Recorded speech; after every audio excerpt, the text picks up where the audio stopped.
Students, today we are discussing lecture number 4 of chapter number 1. Chapter number 1 is nature and purpose of business. So इस lecture में हम देखो ये एक स्वाभाविक है, डिस्कस कर रहे हैं role of profit in business. आप बिजनेस क्यों कमाते हो करते हो भैया? देखो पैसा कमाने के लिए करते हो। ज़्यादातर 99% लोग प्रॉफिट कमाने के लिए बिजनेस करते हैं। Everybody knows it. नाउ आपने जो बेसिकली एक तो ये कि आपको एवरी ईयर कुछ ना कुछ प्रॉफिट आए, सो जिससे कि आप अपना घर चला सको या अपनी कंपनी को अच्छे से चला सको, सोर्स ऑफ इनकम। तो बिजनेसमैन इसी वजह से काम करता है। दूसरा ये कि जो उसके प्रॉफिट का यूज़ क्या होता है, हम बात करें रोल ऑफ प्रॉफिट। तो प्रॉफिट का यूज़ क्या है कि भाई जो पैसा आया, अगर एक्स्ट्रा पैसा बचा तो वो रिजर्व्स में उसके फिर वो एक्सपेंशन में काम आता है। तो जितना ज़्यादा आप पैसा बचेगा उतना आप बिज़नेस में और लगाओगे, अगर आपका बिज़नेस अच्छा है, ठीक है, तो उसके बाद वो बिज़नेस ग्रो करेगा। दूसरा ये है कि आप अगर ज़्यादा बिज़नेस आपका अच्छा वर्क कर रहा है तो आपको एक तो सेटिस्फेक्शन मिलेगा, और बेसिकली अगर प्रॉफिट से ही आपको ये पता लगता है कितना अच्छा बिज़नेस रन कर, जितना ज़्यादा प्रॉफिट हो उतना अच्छा बिज़नेस माना जाता है। सब लोग यही मानते हैं कि एफिशिएंट बिज़नेस है। आप हो सकता है एक सेम टर्नओवर कंपनी हो, मतलब है, और प्रॉफिट नहीं कमा रही हो, तो एफिशिएंट बिज़नेस नहीं माना जाएगा उसको उतना। सिमिलरली क्या है कि भाई अगर आपने बहुत पैसा कमा रहे हो तो आप लोग बोलते हैं ना रेपुटेशन है, भैया देखो आसामी है, बहुत पैसा अच्छा कमा रहा है। ऑब्वियसली अगर आप सैलरीड भी अगर बहुत अच्छा कमाते हो तो लोग बोलते हैं हाँ भाई बहुत पैसा कमा रहा है। कोई किसी को दे नहीं रहा पैसा उसमें। कोई तुम्हारा दोस्त अगर अच्छा कमा रहा हो तुम्हें कोई पैसा नहीं दे देगा, ये भूल जाना। सो क्या है, बट रेपुटेशन हो जाती है, हाँ अच्छा पैसा कमा रहा है, ठीक है। So that is considered as reputation. Now coming to the next topic, it is objective of business. देखो ऑब्जेक्टिव ऑफ बिजनेस, जैसा मैंने आपको बोला कि सबसे बड़ा ऑब्जेक्टिव जो है आपका कि प्रॉफिट पैसा कमाना होता है। एवरीबडी विल एग्री भाई, है ना। अगर उसके साथ साथ बहुत सारी चीज़ें, अगर आपको पैसा कमाना है, आप ये सोचोगे यार 50 लोग सेम काम कर रहे हैं तो मैं कुछ नया काम करूँ। तो नया का मतलब इनोवेशन करूँ। हो सकता है मैं ऐसी नई चीज़ लाऊँ कि मान लो विंड मिल चल रही थी, और ऐसे चल रही थी, नई तरीके की विंड मिल लाऊँ जो एफिशिएंसी ज़्यादा हो, जिसकी नई टेक्नोलॉजी ढूंढ के लाऊंगा, इनोवेशन करूँगा, है ना। और मान लो कि आप सेम काम कर रहे थे, आप कोई ऐसा प्रोडक्टिव टूल लेके आओगे, प्रोडक्टिविटी ऐसे इंक्रीज़ करोगे कि भी ज़्यादा देर तक काम कर सको, ज़्यादा शिफ्ट तक काम कर सको, ठीक है। इस तरीके से मैनेजमेंट करो कि प्रोडक्टिविटी बढ़ जाए, है ना, लोग ज़्यादा काम कर सकें, लोग खुश हों, ये जो भी तरीके हों जिससे कि प्रोडक्टिविटी आपके वर्कर्स की बढ़ जाए। तो ठीक है। दूसरा ये है कि आप ऐसा इंफ्रास्ट्रक्चर लाओगे कि फाइनेंशियल, फिज़िकली और फाइनेंशियली आप स्ट्रॉन्ग होने के लिए जो भी अगर आप कोशिश करोगे, एवरीबडी प्रॉफिट के अलावा आप सब चाहता है कि फ़िज़िकली जो आपके जो ऑफिस है वो सुंदर हो, है ना। आप लोग एंट्री करते हुए खुश रहें, है ना, कि बड़ा अच्छा ऑफिस है फिज़िकली, और फाइनेंशियली भी अच्छे हों। तो अगर आप फाइनेंशियली अच्छे होंगे, आपके लोन्स कम होंगे, ठीक है, चाहे प्रॉफिट, तो आप लोग आप पे डिपेंड करेंगे कि भाई ये अच्छी कंपनी है, सॉलिड कंपनी है, अपने एम्प्लॉयज़ को हर टाइम पैसा देगी, है ना, सही टाइम पे। फिर दूसरा ये है कि बहुत लोग ये करते हैं कि भाई हमारे, चलो हम जितना भी कमा रहे हैं बट हमारे जो मैनेजर्स हैं वो प्रॉपरली डेवलप्ड रहें, हमारे एम्प्लॉयज़ डेवलप्ड रहें, मतलब उनका अच्छा ग्रो करें। मैनेजर ग्रो करेंगे तो रिस्पॉन्सिबिलिटी ज़्यादा लेंगे। फिर एक वर्कर्स भी जो हैं वो अच्छे ग्रो करें, वो उनका एटीट्यूड अच्छा हो। जैसे क्या है कि लेट्स से गूगल है, आपने सुना होगा, वहाँ लोगों पे ज़्यादा बंदिश भी नहीं करते बट सब लोग बड़ा अच्छा परफॉर्म करते हैं, कि उनको सब चीज़ की फैसिलिटीज़ मिलती है, ठीक है। उन्होंने एटीट्यूड बड़ा है कि हर टाइम काम करने के लिए तैयार हैं। ऐसे ही कि आप, अगर आपका ये एटीट्यूड हो, हर टाइम काम करने को तैयार हो, दूसरों की प्रॉब्लम सॉल्व करने को तैयार हो, लॉन्ग रन में आप प्रॉफिटेबल होगे। अगर आप ये माइंड में एटीट्यूड रहेगा यार इतना सा पैसा दिया है, तो आपको नई चीज़ सीखने का मौका नहीं मिलेगा। जितनी ज़्यादा नई सीखोगे तो उतना एटीट्यूड अच्छा रहेगा, है ना। सो सिमिलरली स्टूडेंट के लिए भी वही सोचे कि यार ये तो मैं सिर्फ उतना ही पढ़ूंगा, इससे ज़्यादा नहीं पढ़ूंगा, भाई पढ़ने से तुम्हें ही तो गेन होगा। तो इस तरह का एटीट्यूड आपको होना चाहिए। सोशल रिस्पॉन्सिबिलिटी, कई कंपनीज बोलते हैं ठीक है मैं जितना भी कमा रहा हूँ मैं एटलीस्ट धर्म कर्म के काम तो कर रहा हूँ कुछ पोर्शन, ठीक है। तो कई लोग का ये ऑब्जेक्टिव होता है कि साथ साथ कमा रहा हूँ, साथ साथ धर्म कर्म के भी काम करने के मौके मिल जाते हैं। किसी को स्कूल में बच्चे को फ्री पढ़ा सकता हूँ, ठीक है, किसी के की दुख सुख देख सकता हूँ। सो वो भी एक ऑब्जेक्टिव होता है ना, सोशल भी रह सकते हैं। तो ये बेसिकली हमारा ऑब्जेक्टिव बिजनेस है। दूसरा है बिजनेस रिस्क। देखो कोई भी बिजनेस जहाँ पैसा है वहाँ रिस्क है ना। Higher the risk higher the return, ठीक है। और उल्टा भी हो सकता है ना। जितना रिटर्न है, जैसे अगर उल्टा तो नहीं हो सकता, ये तो सेम सेम ही रहेगा, बट मैं ये कह रहा हूँ कि जितना मान लो आपने 30-40% का रिटर्न माना, हो सकता है वो इतना ज़्यादा इसकी आपने रिटर्न एक्सपेक्टेशंस हैं तो आपका पैसा डूब जाए। आपने किसी ने बोला कि मैं तुम्हारे 1 साल के अंदर पैसे डबल कर दूंगा, तो ये 1 करोड़ दे दे, ठीक है। नेक्स्ट ईयर वो बंदा ही गायब हो गया, तो पूरा का पूरा लॉस, ठीक है। सोचा था कि डबल हो जाएगा बट ज़ीरो हो गया। तो जितना रिस्क है उतना रिटर्न है। सो ये कह रहा है it refers to the possibility of inadequate profit और even loss due to uncertainty और अनएक्सपेक्टेड इवेंट्स। अब एक ये भी चीज़ है कि कई चीज़ें रिस्क तो कैलकुलेट भी नहीं हो सकती, अनएक्सपेक्टेड रिस्क भी रहता है। जैसे इस बार ये कोविड वाला जो केस है, आप ये कोरोना वायरस, ये एक्सपेक्ट नहीं किया था। कई सारी तो कंपनीज ही बंद है, तो ये अनएक्सपेक्टेड इवेंट है। और अनसर्टेनिटीज़ का मतलब क्या हुआ कि अनसर्टेनिटीज़ मतलब कि भाई कोई बिजनेस है कि हो सकता है नॉर्मल केस है सब कुछ, मगर लेट्स से एक स्कूल है, स्कूल में बच्चे एकदम से आए ही नहीं उस साल, ठीक है। या हॉस्पिटल में एकदम से रेपुटेशन अनएक्सपेक्टेड अनसर्टेनिटीज़ हुई कि लोग नहीं आए। लेट्स से कि एसी वाला केस आपको ये पता होगा कि जैसे क्या होता है, अनसर्टेनिटीज़ होती हैं। मान लो बिल्कुल अब बारिश होती रही, मौसम बढ़िया रहा, तो लोगों ने एसी नहीं ख़रीदा, ठीक है। धूप उस हिसाब से नहीं पड़ी, तो उसमें अनसर्टेनिटीज़ बहुत होती है। सो कई बारी जैसे कई टर्न हुआ था, गवर्नमेंट ऑर्डर्स हैं, गवर्नमेंट ऑर्डर ही नहीं आया तो रोड क्या बनेगी। मान लो रोड ही नहीं बननी, तो अनएक्सपेक्टेड हो गया ना, अनसर्टेनिटीज़ हो गई कई, तो उसके कारण लॉसेस हो जाते हैं, ठीक है। तो इसके बारे में ये कह रहा है कि तो बिज़नेस रिस्क रहते हैं। तो नेचर ऑफ बिज़नेस रिस्क के बारे में बात कर रहा है। तो business is rise due to uncertainties, जो कि हमने ऊपर बात किया था। Risk is an essential part of business. Risk हर जगह है, हर कंपनी में रिस्क है। जो सबसे बढ़िया कंपनी है टाटा, वो और में भी कोई भी, उसमें भी रिस्क रहता है कि भरोसा नहीं होता क्या हो जाए। कोई मान लो कोई आप एक्सट्रैक्शन कर रहे हो, लेट्स से आपने आयरन ओर की किया, वहाँ एक्चुअली पॉलिटिकल अनरेस्ट हो गया, तो बिल्कुल वो माइंड बंद हो गई, ठीक है। ऐसे कोई मान लो कुछ ऐसा कोई, ये तो एक्सपेक्टेड रिस्क है। अनएक्सपेक्टेड रिस्क तो और भी बहुत सारे हो सकते हैं, जैसे कि मान लो कोई अर्थक्वेक आ गया, कुछ आ गया। So the degree of risk depends on the nature and the size of business. जो छोटा बिजनेस और बड़े बिजनेस के ऊपर डिपेंड करता है कि कितना रिस्क है। कि अगर मान लो कि आपने छोटी छोटी यूनिट्स लगाई हुई हैं 50, ठीक है, तो रिलेटिवली रिस्क कम हो जाएगा, डाइवर्सिफिकेशन हो जाएगा, ठीक है। And profit is the reward for taking risk. अगर ज़्यादा आप रिस्क लोगे, हो सकता है प्रॉफिट हो जाए, हो सकता है बहुत ज़्यादा लॉस भी हो जाए। तो मतलब पूरा उसी हिसाब से है। तो डिग्री ऑफ, एक मैं फिर से मैं कंफर्म कर रहा हूँ, degree of risk depends upon the nature and the size of. तो रिस्क डिपेंड करता है कि आपका नेचर ऑफ बिज़नेस क्या है। कि मान लो आप जुए का बिज़नेस कर रहे हो तो रिस्क है बहुत ज़्यादा है। दूसरा साइज़ ऑफ बिज़नेस से भी रिस्क बहुत ज़्यादा होता है। कि अगर मान लो आपने पैसा लगाना है, एक ही बंदे में लगाया पैसा, ठीक है, जो बहुत पैसा था, 1 करोड़ ही एसआरएस में लगा दिया, एसआरएस डूब गई, ठीक है। वही आपने 50 कंपनी में लगाया होता, तो साइज़ उस सेंस में ये बताया हुआ है कि अगर आपने बहुत ज़्यादा एक जगह कंसंट्रेशन कर दिया तो आपका छोटी छोटी कंपनी में छोटा पैसा लगाया है तो थोड़ा सा रिस्क डाइवर्सिफाइड हो जाता है। तो इससे related I believe it is covered. Now the last, I believe this is the last or second last point, causes of business risk.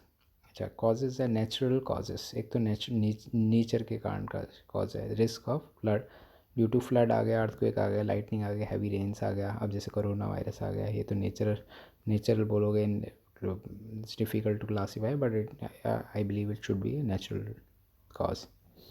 Eight the moment it is consider to be natural cause. आगे जाके पता लगेगा क्या है। Second है कि human cause it is. अब मान लो कोई लोग ही आपके साथ बैठे हुए हैं जो सारा पैसा आपका, मतलब कोई उन्होंने, उनका इंटेंशन है कि हम कुछ और नहीं, हम नया बिज़नेस खोलेंगे, जो भी टर्नओवर आएगा हम वहाँ से जो हमारे कस्टमर्स हैं उनको वहाँ ले जाएंगे, ठीक है। या फिर एम्प्लॉयज़ जो बैठे हुए हैं वो नेग्लिजेंस हो गए कि यार कोई बात नहीं, चलता है, हमें कोई नहीं देख रहा। तो जैसे कई केसेस हुए हैं इंडिया में भी, डिसऑनेस्टी हुई है जिसके अंदर, जैसे मेरे हिसाब से अभी कुछ दिन पहले एक एडिडास कंपनी में हुआ था, इतनी बड़ी कंपनी है मल्टीनेशनल, बट उसमें भी फ्रॉड हो गया। ठीक है, तो ऐसे ज़्यादा आपने 100 रुपये की चीज़ है उसको 200 रुपये में दिखा दी। ठीक है, तो प्रॉफिट कहाँ से होगा? अगर प्रॉफिट ही भी बहुत मार्जिनल है तो आपको तो लॉस हो जाएगा। Economic cause includes uncertainty related to demand for the good and competition, price, collection of dues from customers, change in economic policy. अब कह रहा है डिमांड फॉर द गुड्स। अब मान लो डिमांड कम हो गई किसी चीज़ की, लेट्स से कि डिमांड जो है कोई चीज़ है जिसके बहुत सारे लोग उन्होंने एकदम से बहुत सारी शॉप्स खुल गई मान लो फार्मेसी की, तो वैसे तो ओवरऑल डिमांड तो ठीक है, सेम है। तो या तो कोई सब्स्टिट्यूट आ गया, लेट्स से कि मान लो आपके पास चार्जर, पहले लेट्स से कि आपके पास पेजर था, अब पेजर का डिमांड ख़त्म हो गई। ठीक है, दूसरा कंपटीशन की, कंपटीशन बहुत हो गया, तो कंपटीशन का ये है मान लो फार्मेसी है 50 लोगों ने खोल ली फार्मेसी, तो कंपटीशन बढ़ जाएगा। प्राइस है वो बहुत महंगे हो गए कोई चीज़ें बहुत, या उसके कारण लोग छोड़ दिया उसको, मान लो कोई चीज़ को, या फिर बहुत प्राइस बहुत कम हो गई। अब आपकी टर्नओवर 200 आपने सोची थी, 100 मान लो 1 करोड़ सोची थी टर्नओवर, आपकी 50 लाख हो गई, बाकी खर्चे वर्चे सेम रहे तो आपको लॉस में आ गए।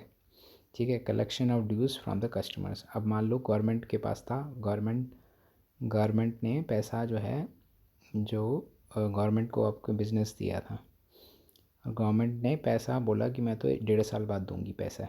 ठीक है, ऐसा बहुत सारी केसेस हुए हैं कि 1.5 साल में दूंगा, पहले देती थी 2-3 महीने में, तो कंपनी डिफ़ॉल्ट कर जाएगी, कंपनी जो है ना बस्ट कर जाएगी, क्योंकि 1.5 साल तक कौन इतना बड़ा पैसा आना है गवर्नमेंट से और पैसा नहीं आ पाया। ठीक है, तो आपका क्या है, या फिर क्या हुआ कि किसी बंदे ने को पैसा दिया, कंपनी मान लो एसआरएस से कलेक्शन आना था पैसा, सामान दिया हुआ एसआरएस को, एसआरएस बर्स्ट कर गई तो पैसा आया नहीं, तो बेसिकली जो उसका आपका पैसा नहीं आया तो आप भी मर जाओगे, आपकी भी कंपनी ख़राब हो जाएगी। Change in economic policy. अब जैसे मान लो कोई इकोनॉमिक पॉलिसी ऐसी आ गई कि भाई आप उस पॉलिसी के कारण आप बिज़नेस नहीं कर पाए, मान लो आप अब इकोनॉमिक पॉलिसी के अंडर क्या पॉइंट दे सकते हैं, I get back to you on this, but जैसे पॉलिसीज़ अगर आप वैसे देखो, जब बजट में होता है जीएसटी आ गया मान लो आपका, तो पहले तो आप स्मॉल बिजनेस में थे, आपको कुछ नहीं मिलता था, लेट्स से आपको कोई टैक्स नहीं देना पड़ता था, जीएसटी नहीं देना पड़ता था, अब एकदम से आपको 18% देना पर लग गए, तो आपका कंपटीशन बड़ी मल्टीनेशनल्स के साथ या फिर बड़ी कंपनीज के साथ आ गया, तो ऐसी भी फ़र्क पड़ता है इन चीज़ों से। ठीक है, other causes includes political disturbances, mechanical failures. अब क्या है, it includes political disturbances. Political disturbances क्या हो सकते हैं कि भाई मान लो, एक मैं आपको बताता हूँ, टोल था महाराष्ट्र में टोल कलेक्शन होती थी, तो एकदम से क्या हुआ कि पॉलिटिकल डिस्टर्बेंस हुआ कि उन्होंने बोला कोई भी मतलब जैसे कि टोल पे कॉमर्शियल गाड़ी के लिए तो आप ले लो टोल, बट पर्सनल लेवल की कोई गाड़ी में टोल नहीं लगेगा। तो पॉलिटिकली वहाँ के लोगों ने एजिटेशन स्टार्ट किया, गवर्नमेंट को कॉल लेनी पड़ी, तो गवर्नमेंट ने कहा कि ठीक है सिर्फ कॉमर्शियल गाड़ियों पे ही टोल लगेगा, प्राइवेट पे नहीं लगेगा। तो उसके कारण बहुत सारी कंपनीज जो हैं, जो टोल कलेक्शन में या रोड बनाने में जो कंपनीज थी, रोड बनाती थी, उनको बहुत इम्पैक्ट पड़ा। और मैकेनिकल फेलियर मतलब अगर कोई मान लो कोई पावर प्लांट लिया हुआ है अपने चाइना से, और चाइना से वो ख़राब हो गया एकदम से, और लॉन्ग पीरियड के लिए ख़राब हो गया, उसका कोई सोल्यूशन नहीं मिला, तो बेसिकली वो मैकेनिकल फेलियर हो गया। तो इस तरीके से आपके रिस्क होते हैं। तो मैं भी आप ही के साथ जैसे पढ़ रहा हूँ और साथ साथ मैं कर रहा हूँ, इसको मैंने पहले नहीं पढ़ाया, but I understand this very well, so मैं आपको एक्सप्लेन कर रहा हूँ। Basic factors to be considered before starting a business. अगर आप कोई बिज़नेस स्टार्ट करते हैं, तो मैंने जैसे पहले बताया कि आप कोई भी बिज़नेस स्टार्ट करते हैं, ये बहुत इंपॉर्टेंट फैक्टर है आपके लिए। एक तरह से नया बिज़नेस आप स्टार्ट कर रहे हैं तो क्या क्या आइडिया है, एंटरप्रेन्योरशिप का ये एक पॉइंट है। एंटरप्रेन्योरशिप मतलब बिज़नेस खोलना, नया बिज़नेस खोलना। तो देखो इसमें लिखा है कि पहले आप ये सोचो कि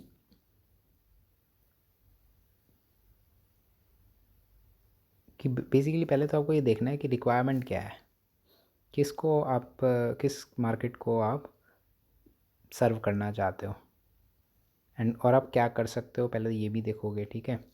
आपकी अपनी कैपेबिलिटीज़ भी देखनी पड़ेंगी थोड़ा सा, वैसे इसके अंदर चाहे पॉइंट आउट नहीं है। और दूसरा की type of business to be selected, मान लो आप वाटर सेक्टर में बिज़नेस करना चाहते हो, रिटेल सेक्टर में सेल करना चाहते हो, और मार्केट क्या है, मार्केट नेचर क्या, रिटेल में पलवल में करोगे, फरीदाबाद में करोगे, ठीक है। मार्केट नेचर क्या है, किस तरीके का, या तो आप बिज़नेस को सामान बेचोगे या फिर इंडिविजुअल को सामान बेचोगे, ये सारे क्वेश्चंस आपको सोचने पड़ेंगे, ठीक है। Selection of line of business, तो उसके बाद साइज़ ऑफ फर्म देखोगे कि भी तो आपके पास कितना पैसा है, और demand of product in the market size of the firm.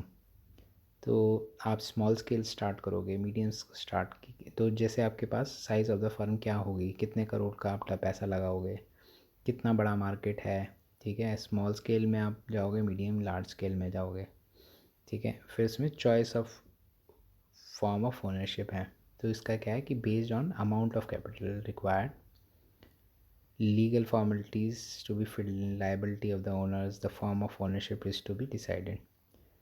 So basically अब इसमें क्या होता है, जैसे मैंने पहले बताया था आपको कि आप सोल प्रोप्राइटर रहोगे, पहले तो ये सोचोगे, या फिर प्राइवेट लिमिटेड कंपनी करनी है। अब बहुत बड़ा अगर कैपिटल लगानी है तो आप प्राइवेट लिमिटेड या पब्लिक लिमिटेड आपको कंपनी खोलनी पड़ेगी। सो बेसिकली अगर छोटा बिजनेस करना है तो आप या फिर दो पार्टनर्स हैं आपके साथ तो पार्टनरशिप खोलोगे इनिशियली। फिर लाइबिलिटी ऑफ ओनर उसी हिसाब से डिपेंड करता है कि लाइबिलिटी एक डायरेक्टर पे डिपेंड, एक डायरेक्टर है तो सोल लाइबिलिटी है, तो दो पार्टनरशिप है या एचयूएफ है तो कर्ता जो है उसके पास लाइबिलिटी है। तो वो सारी चीज़ सोचनी है आपको। ये भी सोचना है कि कैपिटल रेज़ करना है बैंक से तो किस टाइप का लीगल स्ट्रक्चर होना चाहिए, ठीक है। क्योंकि आप इन्फॉर्मेशन शेयर कर पाओगे नहीं कर पाओगे, क्योंकि प्राइवेट लिमिटेड में है तो फिर आपको थोड़ा बहुत खर्चा भी करना पड़ेगा कंपनी फॉर्मेशन में। तो लोकेशन ऑफ बिजनेस एंटरप्राइज, देखो ये बहुत इंपॉर्टेंट फैक्टर है। लेट्स से कि आपको पता है कि मैन पावर, उस पर्टिकुलर बिजनेस में एक मैन पावर चाहिए, रॉ मटेरियल चाहिए, इंफ्रास्ट्रक्चर चाहिए, वहाँ कोई गुंडागर्दी नहीं होनी चाहिए। लेट्स से कि आपको डर, क्योंकि ज़मीन की कॉस्ट तो इतनी ज़्यादा नहीं होती कंपेयर टू भाई और फैक्टर्स, तो सारी चीज़ फैसिलिटीज़ होनी चाहिए। ऐसा ना हो कि वहाँ पे आपका बंद हो या फिर कोई कोई राइट्स हों ऐसी फैसिलिटीज़ में ना हो, जहाँ एक कॉर्डियल एनवायरनमेंट हो, वो मैटर करता है। रॉ मटेरियल बहुत मैटर करता है कई इंडस्ट्रीज़ में, तो इंडस्ट्री टू इंडस्ट्री डिपेंड करता है। अगर मान लो आप आईटी इंडस्ट्री में हो तो आपको गुड़गांव, दिल्ली या फिर हैदराबाद या इस टाइप बेंगलोर जैसी जगह पे आप काम करो जहाँ आपको मैन पावर ट्रेंड मिल सके, ट्रेनिंग फैसिलिटीज़ हों। फिर दूसरा होता है फाइनेंसिंग ऑफ प्रपोर्शन, ये लिखा है fifth point, financing the proportion requirement of capital and source must be decided. So basically कोई भी बिज़नेस आप स्टार्ट कर रहे हो तो पहले श्योर होना चाहिए कितना कैपिटल चाहिए आपको, और फिर उसके बाद आप वर्क करो कि भाई आपको कोई पार्टनर चाहिए या फिर बैंक से फंडिंग मिल जाएगी आपको, वो चीज़ें पहले फाइनेंसिंग द प्रपोजिशन जो है। सो बेसिकली उसमें आपको सोर्सेज जो हैं वो आइडेंटिफाइड होना चाहिए। ऐसा नहीं है कि फिर बाद में आपको पैसा नहीं टाइप हुआ तो आपकी मान लो कोई फैक्ट्री में कोई नहीं आ पाई, आपकी मशीन नहीं आ पाई, तो आप कहाँ से स्टार्ट हो गए, स्टक हो जाएगा आपका पैसा सारा। तो फिज़िकल फैसिलिटीज़, सो इसके ऊपर है six point, availability of physical facility including machines, equipments, building and supporting services to be considered before starting a business. तो पहले तो आप देखो, जब सबसे पहले क्या है कि आपने और चीज़ें सारी निकाल ली, फिर ज़मीन के ऊपर आपको CLU लेना पड़ता है, ठीक है। फिर उसके बाद इक्विपमेंट्स, जो मशीन्स आएंगी अगर बाहर से आएंगी तो वो कंप्लायंस लेने पड़ेंगे, गवर्नमेंट से अप्रूवल लेना पड़ेगा, हम मशीन मंगवा रहे हैं तो वो सारी चीज़ आपको बात करनी पड़ेगी कि सर्विस कौन प्रोवाइड करेगा, इसको कंस्ट्रक्शन कौन करेगा, अगर मान लो ज़मीन ली है तो ऊपर कौन इसका जो बिल्डिंग बनाएगा, पर्टिकुलर इंजीनियरिंग ड्राइंग कौन करेगा, और जो भी टेक्निकली कौन इंस्टॉल करेगा इक्विपमेंट, कौन सी मशीन्स आप लेंगे, ये सारी चीज़ें आपको देखनी पड़ती हैं। दूसरे प्लांट लेआउट, ये भी एक तरह से वही है कि उसमें plant layout should be drawn to show the arrangements of the facilities. तो ये फिज़िकल फैसिलिटी का एक तरह से सब पार्ट भी कह सकते हो कि भी प्लांट लेआउट चाहिए होगा। Similarly competent committed work force, आपको मैंने बोला था कि वर्क फोर्स बहुत इंपॉर्टेंट है, कि अगर आपके पास वर्क फोर्स नहीं है, वहाँ पास में वर्क फोर्स नहीं है ट्रेंड और मोटिवेटेड उनको, तो वो बहुत इंपॉर्टेंट फैक्टर है कि जहाँ वर्क फोर्स आपको अच्छी नहीं मिलती तो कैसे आप ट्रांसपोर्टेशन करोगे, वो कोई बंदा छोड़ जाएगा तो उसको रिप्लेसमेंट करना बड़ा मुश्किल हो जाएगा, उसके कारण फैक्ट्रीज़ भी अच्छे से नहीं चल सकती। तो आपको एफिशिएंट मैन पावर चाहिए जहाँ ट्रेनिंग भी मिल सके और एम्प्लॉय मोटिवेटेड रहे। दूसरा tax planning, tax liability and investment to be consider. ठीक है, ये तो बेसिकली आपको अंडरस्टैंडिंग होती है कितना टैक्स है। बिफोर बिजनेस इतना इंपॉर्टेंट नहीं है, बट हाँ तब मैटर करता है कि मान लो आपको अगर कोई चीज़ आप बना रहे हो और उसमें रिबेट मिल रहा है, आपको टैक्स रिबेट मिल रहा है for 10 years, you don't have to pay tax, that's very important. अगर आपको टैक्स नहीं देना 10 साल या 5 साल, तो आप तो बहुत ज़्यादा प्रॉफिट कमा सकते हो और बाकी सारी चीज़ें भी अच्छी हों। तो टैक्स प्लानिंग उस सेंस में काफ़ी अच्छा है कि भी अगर कोई रिबेट्स मिल जाए। Launching the enterprise after fulfilling the formalities and we can launch the business, ये सारी चीज़ें कंसिडर करके।